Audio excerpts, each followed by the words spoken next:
Hello friends, welcome to target point. चलिए अब बात करते हैं अपन नंबर सिस्टम के अगले टॉपिक की। जैसे कि आपका नंबर सिस्टम चल रहा था संख्या पद्धति, उसके अंदर अपन ने डिविजिबिलिटी पूरा कंप्लीट कर लिया। ठीक है, डिविजिबिलिटी रूल के जो भी एग्जाम में आए हुए क्वेश्चन है वो भी मैंने करा दिए। ठीक है, वो पूरा कंप्लीट हो गया। अब एक कदम आगे चलने से पहले अपन चैप्टर में आपको कुछ बेसिक चीजें बतानी है जो मैथ से रिलेटेड है और इंपॉर्टेंट है बहुत। ठीक है, या इसके क्वेश्चन भी बनते हैं, कुछ क्वेश्चन भी मैं अभी बताऊंगा आपको। ठीक है, तो आप इसके थ्रू आप आगे के जो क्वेश्चन है वो आसानी से कर सकते हैं। तो चलिए मैं आपको बताता हूँ कुछ बेसिक चीजें जो नंबर सिस्टम के अंदर है और मैथ्स के लिए भी बहुत इंपॉर्टेंट है। चलिए देखते हैं। सबसे पहले बात करते हैं संख्या। आप इतने टाइम से पढ़ रहे हो संख्या नंबर होता क्या। चलिए देखते हैं संख्या। ठीक है, संख्या यानी नंबर। देखो नंबर क्या होता है, जो अंक होते हैं ना, अंक क्या होता है 0 1 2 3 4, 0 से लेके 0 1 2 3 4 9 तक ये सभी अंक है। जब विभिन्न अंकों से मिलकर इकाई दहाई सैकड़ा हजार और ऐसे चलता रहता है ना, उन स्थानों पर रखने पर जो पद प्राप्त होते हैं उनको संख्या बोलते हैं। ठीक है, जैसे मैंने बोला आपका, मैंने बोला 21, तो 21 है ना, तो देखो 1 और 2 से मिलकर बना 21, इकाई और दहाई का अंक है। तो इसको जब इस क्रम में व्यवस्थित किया जाता है, ये इकाई का अंक है, ये दहाई का अंक है, तो जो भी पद प्राप्त होता है, ये 21 प्राप्त हुआ है ना, तो इसको बोलते हैं आप संख्या।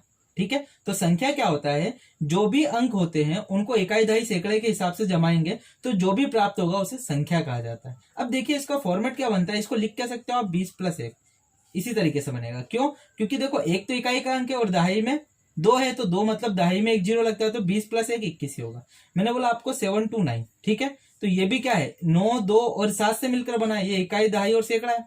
तो आप ध्यान से समझिए, इसको क्या लिखोगे आप 700 + 20 + 9। जब इसको खोलोगे तो ये ऐसा बनेगा।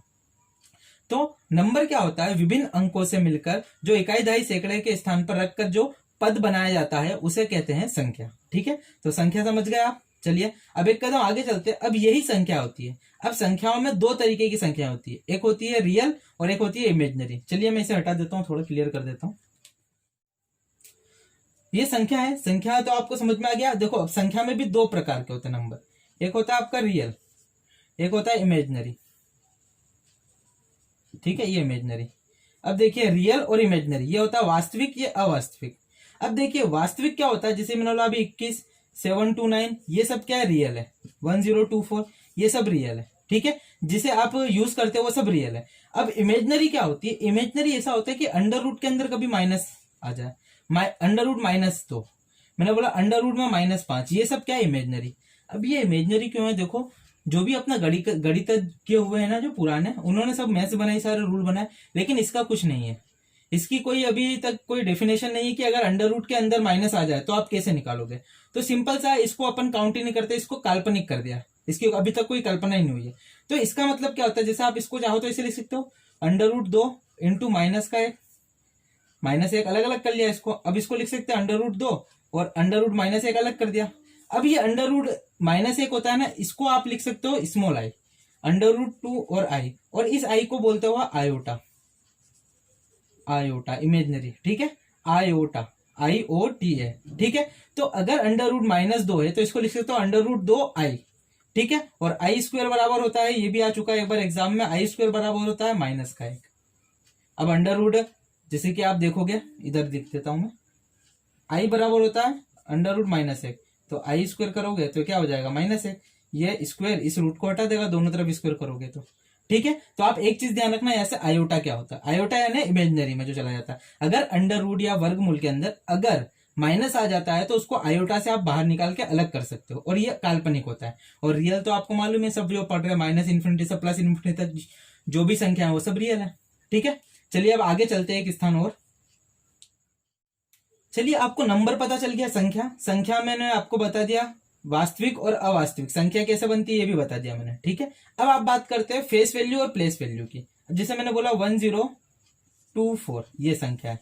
ठीक है, ये है, इसके अंदर दो तरीके की संख्या होगी, एक होती है आपकी जातीय मान, जातीय मान, या इसको शुद्ध मान भी बोल सकते हैं, शुद्ध मान, शुद्ध अंक का मान, अंकीय मान। ठीक है, और इसको इंग्लिश में बोलते हो आप फेस वैल्यू।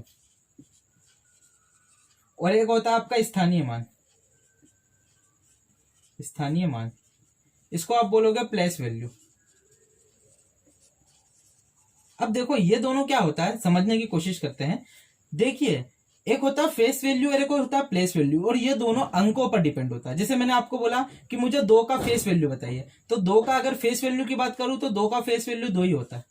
मैंने बोला 4 का फेस वैल्यू तो 4 का 4 ही होता है, और 1 की फेस वैल्यू तो 1 का 1 ही होता है। इसमें देखिए 2 4 1 है। 0 का फेस वैल्यू 0 का 0 ही होगा। फेस वैल्यू मतलब वो क्या दर्शा रहा है, तो देखो 4 है तो 4 ही तो दर्शाएगा, तो इसका फेस वैल्यू 4 ही होगा। 2 है तो 2 ही दर्शाएगा। फेस यानी क्या दिख रहा है, इससे 2 ही दिख रहा है, मतलब जो अंक शो हो रहा है वही होता है उसका फेस वैल्यू। और प्लेस वैल्यू क्या होता है, जैसे मैंने बोला 2 का प्लेस वैल्यू, तो 2 का प्लेस वैल्यू इकाई दहाई, दहाई मतलब 20। मैंने बोला 1 का प्लेस वैल्यू, तो 1 का प्लेस वैल्यू कितना है, 1000, इकाई दहाई सैकड़ा हजार, तो 1000 है। ठीक है, तो कहने का मतलब कि आप देखिए प्लेस वैल्यू क्या होता है, प्लेस वैल्यू यानी वो अंक कौन से स्थान पर है, इकाई दहाई सैकड़ा हजार, उतने जीरो लगा देंगे, ये हो जाएगा प्लेस वैल्यू। और फेस वैल्यू क्या हो जाएगी, फेस वैल्यू यानी जो अंक होगा वही उसकी फेस वैल्यू होती है, वो क्या दर्शा रहा है। ठीक है, अब एक चीज ध्यान रखना, इसके अंदर जो आखिरी अंक होता है इकाई का 4 का, जो फेस वैल्यू और प्लेस वैल्यू दोनों बराबर ही होता है। देखो इकाई का 4 है तो 4 प्लेस वैल्यू इकाई पर है तो 4 ही होगा, और 4 4 को ही दर्शाएगा। तो जो इकाई का अंक होता है ना उसका प्लेस वैल्यू और फेस वैल्यू दोनों समान होता है। ठीक है, चलिए देखते हैं इस पे कुछ सवाल कैसे बनते हैं जो आपने देखे भी होंगे बुक्स में। जैसे कि ये लिखा 961, ठीक है, ये संख्या लिखी हुई है। इस पे सवाल क्या बनेगा, इसने बोला 6 का स्थानीय मान और जातीय मान का अंतर बताइए। ठीक है, तो स्थानीय मान कितना है इसका 60, और जातीय मान कितना है 6। ये स्थानीय मान है और ये जातीय मान है। ठीक है, इसका अंतर बताना, मतलब 60 - 6 बराबर 4। ऐसे सवाल आते हैं इसका। अब मैं बोलूंगा 9 का स्थानीय मान और जातीय मान का अंतर बताइए, 900 - 9, तो ये हो जाएगा 891। ठीक है, तो इनके स्थानीय मान और जातीय मान का अंतर पूछता है एग्जाम में। चलिए अब आगे देखते हैं। आपने संख्या पढ़ ली है, संख्या कैसे बनते हैं, नंबरों से संख्या बनती है, अंकों से। वास्तविक अवास्तविक रियल और इमेजिनरी भी देख लिया आपने, फेस वैल्यू प्लेस वैल्यू भी देख लिया। अब देखते हैं प्राकृत संख्या क्या होती है। ठीक है, ये संख्या को भी हटा देता हूं मैं, संख्या हो गई है अभी। अब देखते हैं अपन प्राकृत संख्या क्या होती है। प्राकृत संख्या, देखो प्राकृत संख्या क्या होती है, इसको बोलते हैं नेचुरल नंबर। नेचुरल नंबर, आप जो गिनती लिखते हो ना 1 2 3 4 5 डॉट डॉट डॉट अनंत, आप जो 1 से लेके अनंत तक गिनती बोलते हो ये सभी प्राकृत संख्या कहलाती है। इसके अंदर ध्यान रखना, जीरो नोट अलाउ, जो जीरो है ना वो इसके अंदर काउंट नहीं होगा। तो 1 2 3 4 5 अनंत तक जो संख्याएं चलेगी ना, जिसकी गिनती कर सकते हो आप, अनंत तक गिन सकते हो, गिनती गिनते रहना, बोले जीवन निकल जाए। तो 1 से लेके अनंत तक जो होती है ना संख्या, उनको सबको बोलते हैं नेचुरल नंबर, प्राकृतिक संख्याएं। ठीक है, प्राकृत संख्याएं। चलिए अब और आगे देखते हैं। अब अपन बात करेंगे पूर्णांक की। पूर्णांक क्या होता है, पूर्णांक को इंग्लिश में बोलते हैं इंटीजर्स, इंटीजर्स। ठीक है, अब देखो पूर्णांक का मतलब ही दिख रहा है जो अपने आप में पूर्ण हो।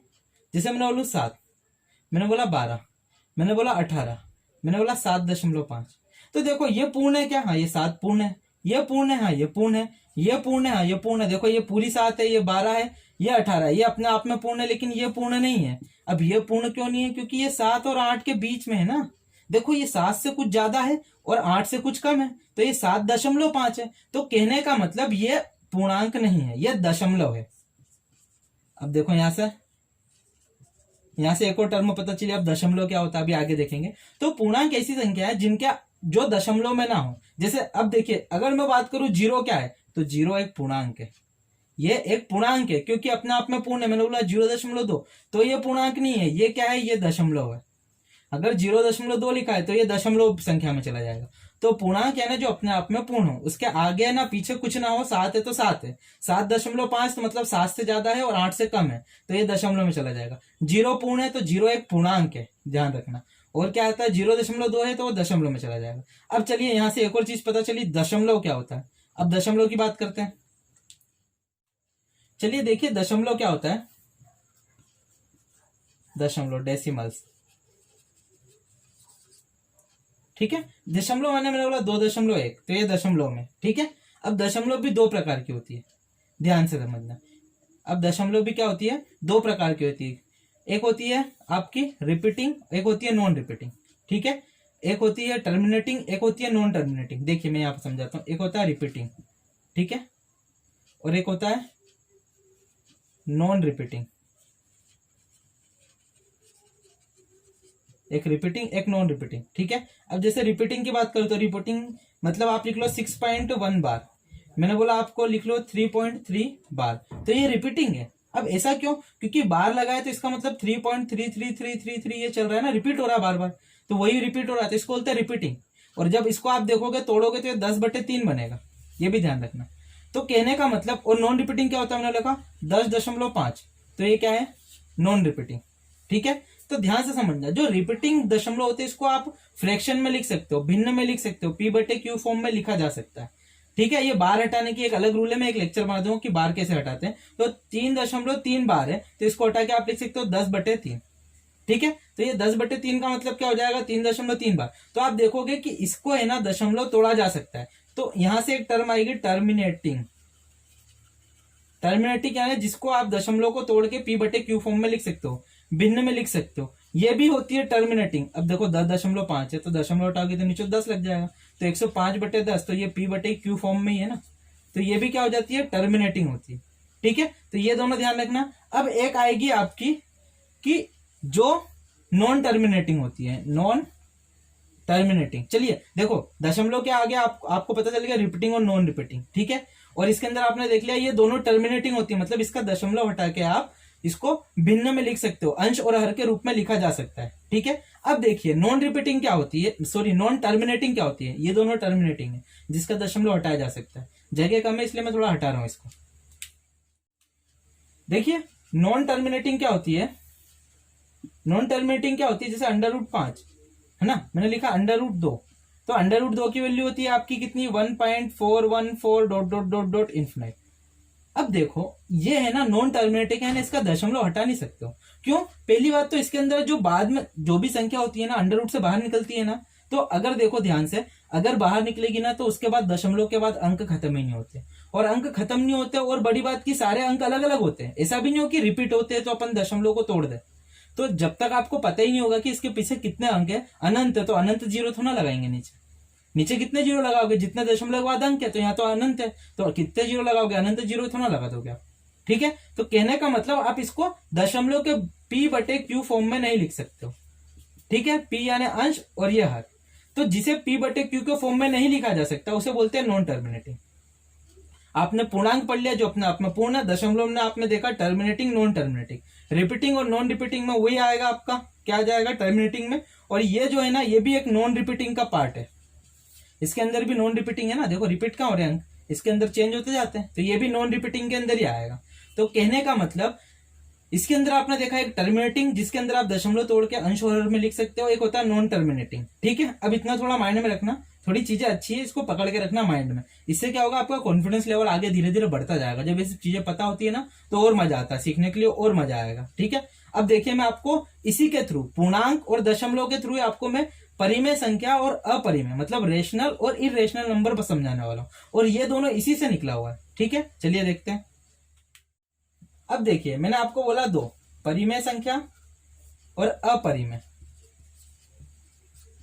आगे संख्या है ना, इसको बोलेंगे रेशनल नंबर, रेशनल, और ये हो जाएगा आपका इरेशनल।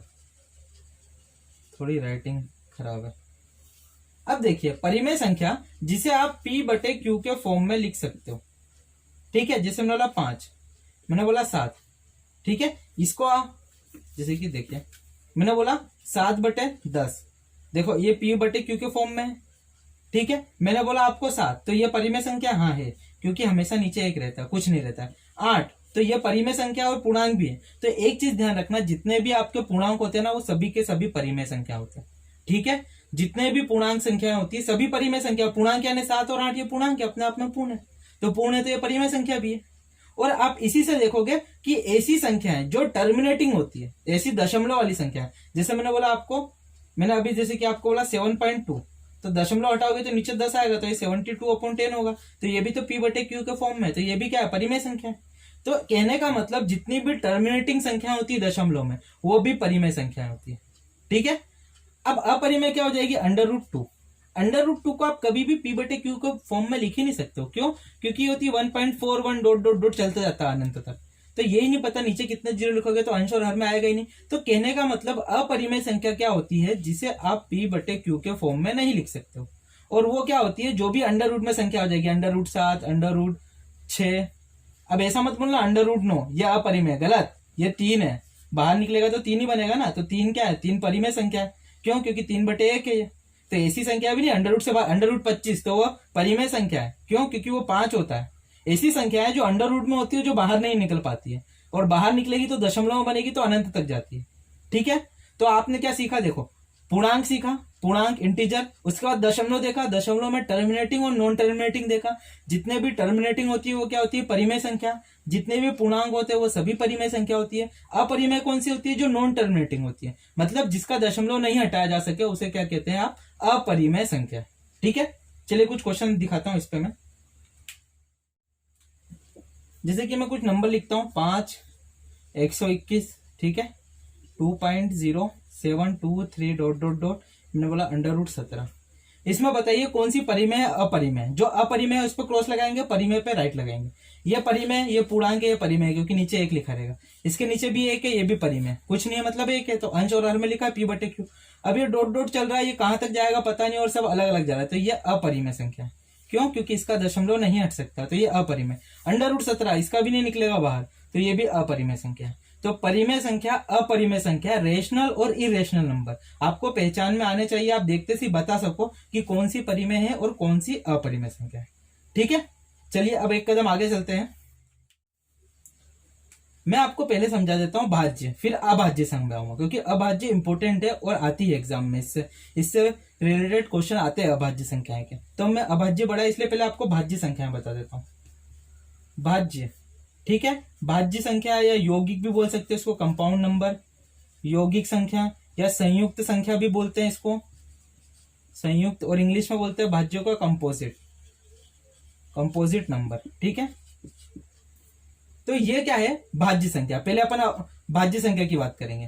तो देखो भाज्य संख्याएं ऐसी संख्याएं, ठीक है, जिसके एक और इसके अलावा किसी अन्य संख्या से विभाजित हो जाए। जैसे मैंने बोला 4, तो 4 देखो 1 से भी कटता है, 2 से भी कटता है और 4 से भी कटता है। तो देखो ये एक और किसी और अन्य संख्या से विभाजित हो जाए, मतलब जिसके 2 से ज्यादा फैक्टर हो, वो होती है भाज्य संख्या। मैंने बोला 6, तो 6 क्या है, ये देखो 1 से कटेगा, 2 से कटेगा, 3 से कटेगा और 6 से भी कटेगा। तो ये 4 नंबर से कटेगा, 1 से काटोगे 6 आएगा, 2 से काटोगे 3 आएगा, 3 से काटोगे 2 आएगा, 6 से काटोगे 1 आएगा।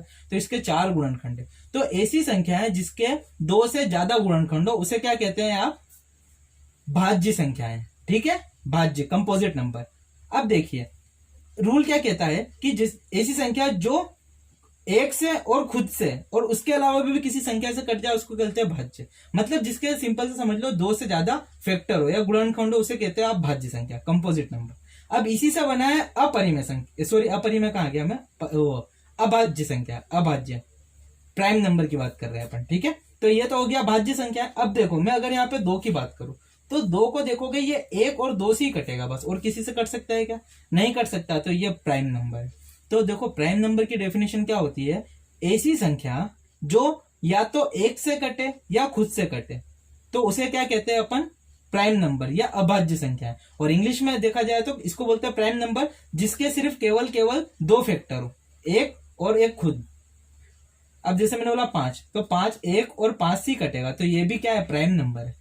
ठीक है, अगर मैं यहाँ पे अगर 8 की बात करूं तो 8 प्राइम नंबर नहीं है, ये 1 से कटेगा, 2 से कटेगा, 4 से कटेगा, 8 से कटेगा।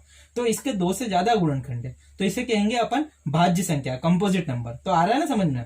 तो भाज्य संख्या क्या होती है, जिसके 2 से ज्यादा फैक्टर हो या 2 संख्याओं से ज्यादा संख्याओं से कटे, उसे कहेंगे भाज्य संख्या। तो भाज्य में इतना ही है। अब देखिए मैं अब आपको पढ़ाऊंगा अभाज्य संख्या, और वो ज्यादा इंपॉर्टेंट है और उसमें मैं बहुत अच्छे से समझाऊंगा आपको। देखिए अब बात करते हैं अभाज्य संख्या की, अभाज्य यानी प्राइम नंबर। ठीक है, अब देखिए प्राइम नंबर आपको पता चल गया है ना, ऐसी संख्या है जिसके 2 गुणनखंड हो, तो उसे क्या कहते हैं, अभाज्य संख्या। अब देखिए मैं एग्जांपल लिख रहा हूं आपको कि कितनी अभाज्य संख्या है।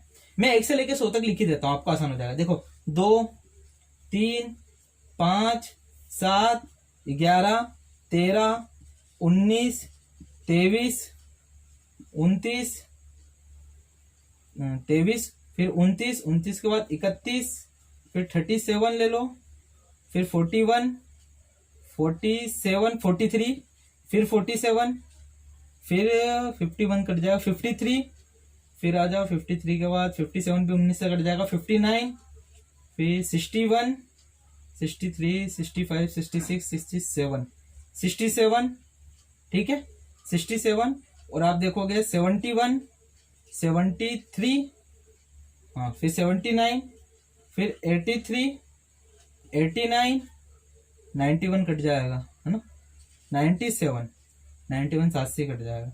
अब देखो ये 1 से लेके 100 तक की अभाज्य संख्या है ना। अब ये जो मैंने आपको संख्याएं और ये अंक लिखे हुए हैं ना, ये सभी है ना या तो सिर्फ 1 से कटेंगे या तो खुद से कटेंगे, और किसी से कटेगा ही नहीं। देखो मैं समझाता हूं आपको, ये आपकी 1 से लेके जो 100 तक संख्या होती है ना, इसमें 25 अभाज्य संख्याएं होनी चाहिए। अब देखते हैं, अब देखना, अब पेन कॉपी भी उठा लीजिए। अब मैं आपको यहां से आपको पूरा एक्सप्लेन करने वाला हूं कितनी कितनी होती है संख्या। तो देखिए 1 2 3 4 5 6 7 8 9 10 11 12 13 14 15 16 17 18 19 20 21 22 23 24 24 एक कम है क्या, 2 3 यहाँ छूट गई है, 17 है ना, सॉरी एक छूट गया था। देखो 1 2 3 4 5 6 7 8 9 10 11 12 13 14 15 16 17 18 19 20 21 22 23 24 25, ये हो गया आपकी पूरी 25। 17 मिस हो गया था मुझसे, सॉरी। तो देखिए ये 25 संख्या है। तो आपका पहला क्वेश्चन, 1 से लेकर 100 तक कितनी अभाज्य संख्या होती है, तो 25। दिमाग में ध्यान रखना 25 होती है 1 से लेके 25 तक, सॉरी 1 से लेके 100 तक 25 अभाज्य संख्याएं होती है। अब देखो आपको 1 से लेके 25 तक भी याद होना चाहिए, 1 से लेके 50 तक भी याद होना चाहिए, फिर 1 से लेके 75 और 1 से लेके आपको 100 तक चारों फॉर्मेट में याद होना चाहिए। तो देखो 1 से लेके अगर मैं 25 तक बात करूं तो कितनी होती है, देखो 1 2 3 4 5 6 7 8 9, है ना। तो 1 से लेके 25 तक कितनी होती है, 9। आप लिख लेना ये भले कॉपी में, मैं यहां पर नहीं लिख रहा हूं, यहां बस बोल रहा हूं। तो 1 से लेके आपकी 25 तक कितनी अभाज्य संख्या होती है, 9, ठीक है। अब देखो 9 हो गई। अब 50 तक कितनी होगी, 1 2 3 4 5 6, तो यहां तक होता है 50, ठीक है। तो 1 से लेके 50 तक कितना हो जाएगा, ऊपर 9 और नीचे 6, तो कितनी हो गई, 9 और 6 15। तो देखो 1 से लेके 25 तक 9, फिर 25 से लेके 50 तक 6, तो 1 से लेके 50 तक कितनी हो जाएगी, 9 और 6 15।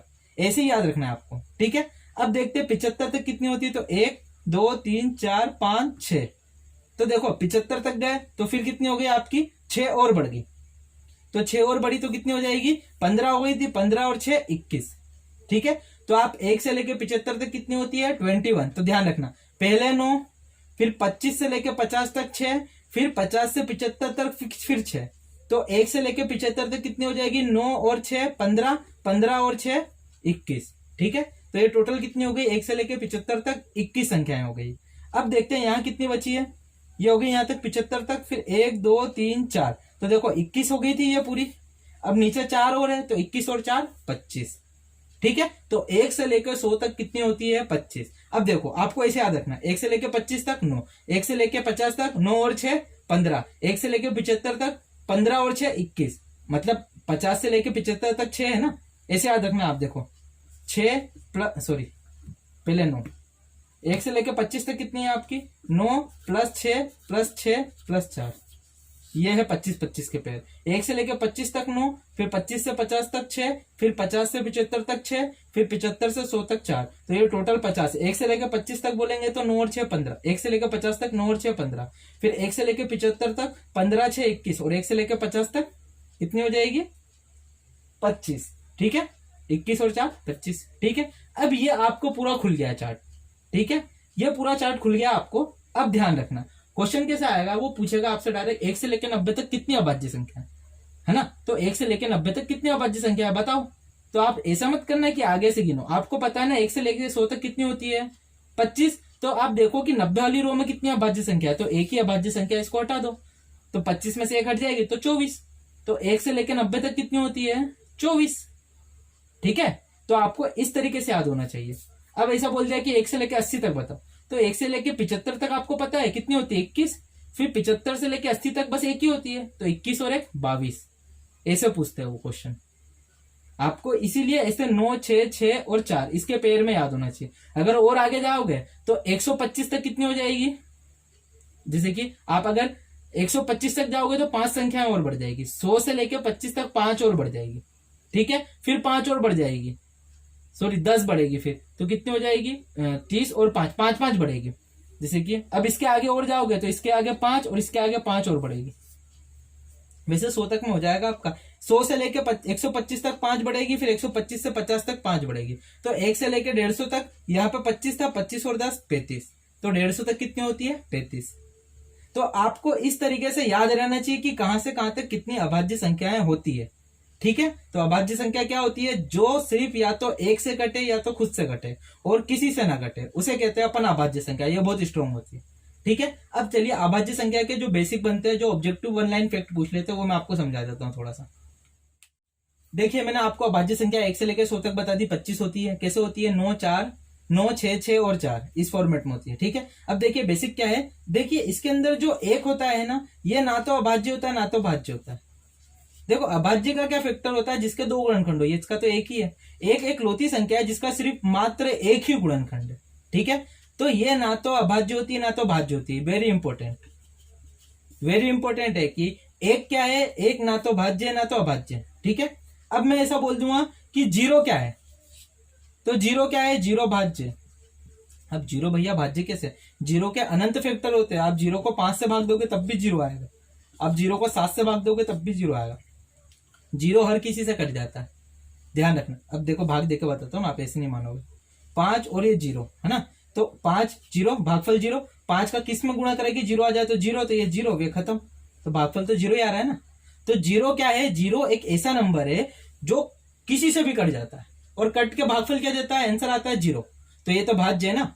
इसके तो अनंत गुणनखंड है 0 के। तो देखो 2 इंपॉर्टेंट चीज ध्यान रखना, एक क्या है, एक ना तो भाज्य ना अभाज्य, ठीक है। 0 क्या है, 0 एक भाज्य संख्या है, और 0 क्या है, 0 पूर्णांक है, एक पूर्णांक संख्या भी है, ठीक है।